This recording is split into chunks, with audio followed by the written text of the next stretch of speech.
চলমান পরিস্থিতিতে উৎপাদিত সবজি বাজারে এনে বিক্রি করতে হিমশিম খেতে হচ্ছে জয়পুরহাটের কৃষকদের। দাম পাচ্ছেন না একেবারেই। আরও জানাচ্ছেন হারুনুর রশিদ। কয়েকদিন ধরে ছাত্র আন্দোলন শেষে কারফিউ জারি। এই কারফিউ জারির পর আজকে থেকে 144 ধারা জারি করা হয়েছে। তো 144 ধারার মধ্যে কাঁচা বাজারে কিন্তু অনেকটা ধস নেমে এসেছে।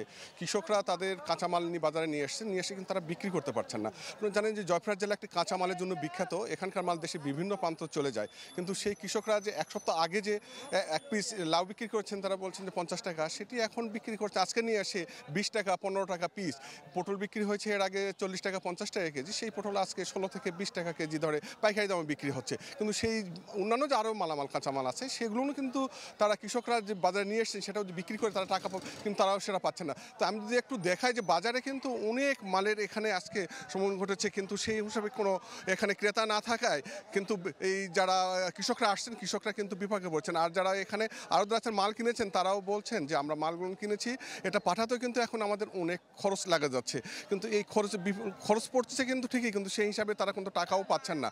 তো এই কারণে কিন্তু তার ব্যবসায়ী যারা আছে ব্যবসায়ী বলছেন যে আমরা ইন্টারনেট সংযোগ বন্ধ থাকায় আমরা ব্যাংক থেকে টাকা উত্তোলন করতে পারছি না, ওখানে আমরা ঢাকায় পাঠিয়ে দিচ্ছি, সেখানেও কিন্তু কোনো তারা যে আরতদার বিক্রি করে পাইকাররা আছেন তারা টাকা পাঠাবেন, তারাও টাকা পাঠাতে পারছেন না। তো এই বিধায় পড়ে গেছে সবচাইতে বিপাকে এখানে যারা কৃষক আছে কৃষকরা বিপাক করেছেন। তো আমার এইখানে আছে একজন আরতদার আছে, আরতদার সাথে একটু কথা বলবো, তিনি যদি জানেন। আচ্ছা, আপনারা তো মাল তো প্রতিনিয়তই কিনতেন, তো আজকে দেখছি বাজার প্রচুর মাল আপনারা কিনছেন না, কৃষকরা আসে এখানে হতাশায় ভুগছেন, এর কারণটা কি যদি জানাতেন?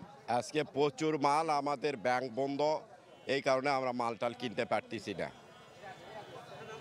ব্যাংক তো বন্ধ, এই কারণটা কি? গাড়ি ঘোড়া মনে হয় যাচ্ছে না, কি মানে কারণে আপনারা এই কিনতে পারছেন না জিনিসগুলো? যে গাড়ি ট্রাক ভাড়া যে 20,000, সে গাড়ি এখন ট্রাক ভাড়া 40,000, এই কারণে কিনতে পারতেছি না। বহু ঝামেলা, ব্যাংকে গেলে টাকা নাই, ডাচ বাংলার টাকা নাই, কোনো জায়গায় টাকা নাই। এই জন্য আমাদের এখানে প্রচুর মাল, কিন্তু টাকা বা করে মাল কিনতে পারতেছি না।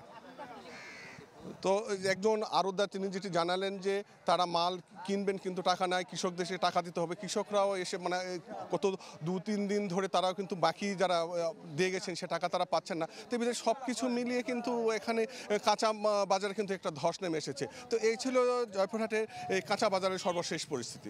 নগদের কাছে সব গ্রাহকই প্রিয়, তাই তো সারা দেশে ক্যাশ আউট চার্জ সবচেয়ে কম।